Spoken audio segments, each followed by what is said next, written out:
কলীয়াভোমোৰা দলঙত অঘটন।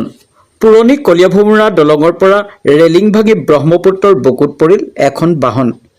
তেজপুৰ দিশৰ পৰা কলীয়াবৰ অভিমুখে আহি থকা বাহনখনে নিয়ন্ত্ৰণ হেৰুৱাই দলঙৰ পৰা ব্ৰহ্মপুত্ৰত বাগৰি পৰে। বাগৰি পৰা বাহনখন এখন ট্ৰেইলাৰ বাহন বুলি সন্দেহ কৰিছে ৰাইজে। বাহনখনত থকা দুজন ব্যক্তি সন্দেহ কৰিছে ৰাইজে। ঘটনাস্থলীত ইতিমধ্যে শোণিতপুৰ জিলা প্ৰশাসনৰ লোক উপস্থিত হৈ তদন্ত অব্যাহত ৰখাৰ লগতে চালক আৰু হেণ্ডিমেনসহ বাহনখন উদ্ধাৰৰ যাৱতীয় ব্যৱস্থা গ্ৰহণ কৰিছে। অৱশ্যে কেনেদৰে এই দুৰ্ঘটনা সংঘটিত হ'ল বা বাহনখনত কি আছিল সেয়া অৱশ্যে বাতৰি যুগুত কৰা পৰ্যন্ত জানিব পৰা হোৱা নাই আৰু পৰৱৰ্তী সময়তহে পোহৰলৈ আহিব। News desk report, Indian fast news.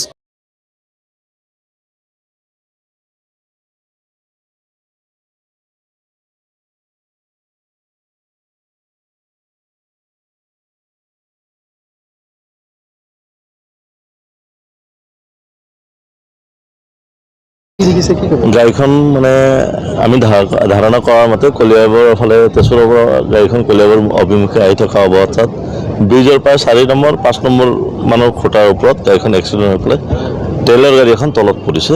এতিয়া গাড়ীখনে অভাৰটেক কৰোঁতে পৰিছে নে কিবা যান্ত্ৰিক বিঘিনি ঘটি পেলাই গাড়ীখন তলত পৰিছে আমি একজেক্টলি ক'ব পৰা নাই। আৰু এনেই কিছুমান মাছমৰীয়াৰ মুখৰ পৰা শুনিব পাইছোঁ গাড়ীখনত 2জন মানুহ আছে বুলি ইহঁতে ধাৰণা কৰিছিল, কিন্তু সঠিক ৰূপত এতিয়াও ক'ব পৰা নাই। আৰু গাড়ীখনৰ ভিতৰত মানুহ আছে কি নাই বা পানীত পৰি গ'ল সেইখিনিও আমি ক'ব পৰা নাই। এতিয়া SDRF টীম আহিছে, উদ্ধাৰত নামিছে, পৰৱৰ্তী সময়তে আমি ক'ব পাৰিম কেনেধৰণৰ কি হৈছে। গাড়ীখন দেখিবলৈ পাইছে দুটা ভাগত বিভক্ত হৈ গৈছে। গাড়ীখন ট্ৰেইলাৰ গাড়ী হয়, 2টা ভাগত 2 টুকুৰা হৈ তলত পৰিছে গাড়ীখন।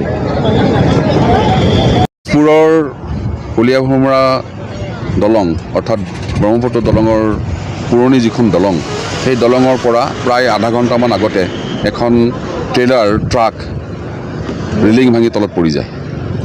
ৰেলিং ভাঙি তলত পৰি যায় মানে ট্ৰাকখনে খুব বেছি তীব্ৰ বেগত আহিছিল বা কোনোবা এখন গাড়ী ক্ৰছ কৰিবৰ কাৰণে তেওঁ অভাৰটেক কৰিবৰ কাৰণে খুজিছিল কাৰণে হ'ব পাৰে এই ট্ৰাকখন তললৈ পৰি যায়। আৰু তললৈ পৰি যোৱাৰ লগে লগে ইতিমধ্যে তাত ড্ৰাইভাৰজন সন্ধানহীন হৈ আছে।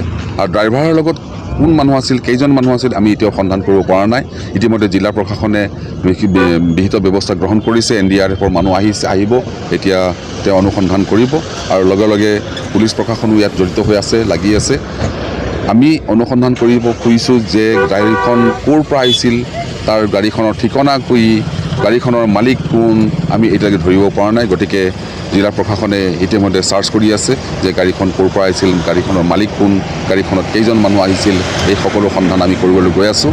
মুঠতে এতিয়ালৈকে গাড়ীখন পানীৰ তলত আছে, কাৰণ গাড়ীখনৰ সন্মুখৰ মূৰটো এটা ফালে পৰি আছে পানীত, অলপ ওলাই আছে, আৰু আনটো গোটেই ট্ৰেইলাৰ যিখন আছে বডিটো এটা ফালে পৰি আছে দূৰত।